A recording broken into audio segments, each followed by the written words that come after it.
Demerits வந்து compensate ஆகும். So இந்த மாதிரி ஒவ்வொரு விஷயமும் ஃபாலோ பண்ணிக்கோங்க. தண்ணி 3 லிட்டர் குடிங்க. ஒரு ஆரோக்கியமான உணவு முறை அப்படின்றது மெயின்டைன் பண்ணுங்க. டெய்லி மத்தியானம் கீரை காய்கறிக்கு நிறைய ப்ரிஃபரன்ஸ் கொடுங்க.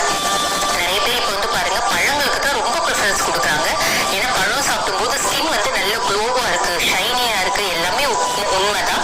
ஆனால் வந்து ஒரு நாளைக்கு ஃப்ரூட்ஸ் அப்படின்னு எடுத்தீங்கன்னா அதிகபட்சம் 200 to 250 கிராம்ஸ் மட்டும் தான் எடுக்கணும். அதுக்கும் மேலே சாப்பிடும்போது அது வந்து லிவருக்கு லோட் ஆகிடும். வெஜிடபிள்ஸ் போது எவ்வளோ வேணா சாப்பிடலாம். எல்லா வெஜிடபிள்ஸும் எடுங்க. ரெயின்போ ஆஃப் வெஜிடபிள்ஸ் அப்படின்னு சொல்லுவாங்க. ஒரு ஆரோக்கியமான வாழ்வியல் முறையே என்னன்னா எல்லா காய்கறிகளும் சீசனல் காய்கறிகளை தேவையான அளவுக்கு எடுக்கிறது, அதுவும் காரம் கம்மியாக போட்டு சமைச்சு சாப்பிட்றது. ஸோ இப்போ இவ்வளோ கம்ப்ளைண்ட்ஸ் நான் சொன்னேன். இந்த மாதிரி கம்ப்ளைண்ட்ஸ்க்கெல்லாம் தீர்வு இருக்குங்க.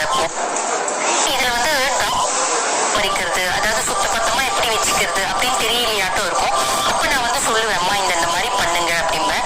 அதே மாதிரி பாருங்க நிறைய பேஷண்ட்ஸ் வந்து மூலம் வச்சுட்டு வருவாங்க. அப்போ நம்ம வந்து வெளிப்போற இடத்த ஆனல் ஆரிஃபைஸை செக் பண்ணும்போது வந்து பார்த்தீங்கன்னா டாய்லெட் அப்படியே இருக்கும்.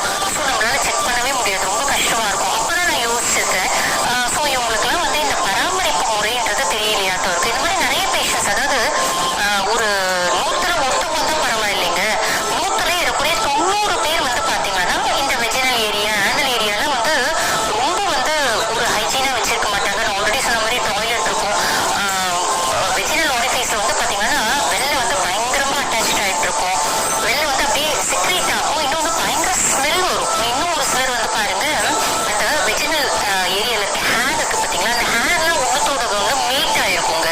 மீட் ஆகி இந்த தலையில் சடை கட்டி இருக்கு பார்த்தீங்களா, பிளிக்கா குளோரிக்கா அப்படின்னு சொல்லுவாங்க. அந்த பிளிக்கா குளோரிக்கா மாதிரி இருக்கும். ஆனால் அது வந்து சடை கட்டி இருக்காதுங்க. என்ன இருக்கும் அப்படின்னா இந்த ஈறு வச்சிருக்கு அப்படி சொல்லுவாங்க பார்த்தீங்களா, அந்த மாதிரி ஈறு வச்சிருக்கும். அந்த இடத்துல சின்ன சின்ன ஒரு இன்ஃப்ளமேஷன், ஒரு பஸ்டியூல்ஸ் மாதிரி இருக்கும். அது ஃபாலிகுலைட்டிஸ் அப்படின்னு சொல்லுவாங்க.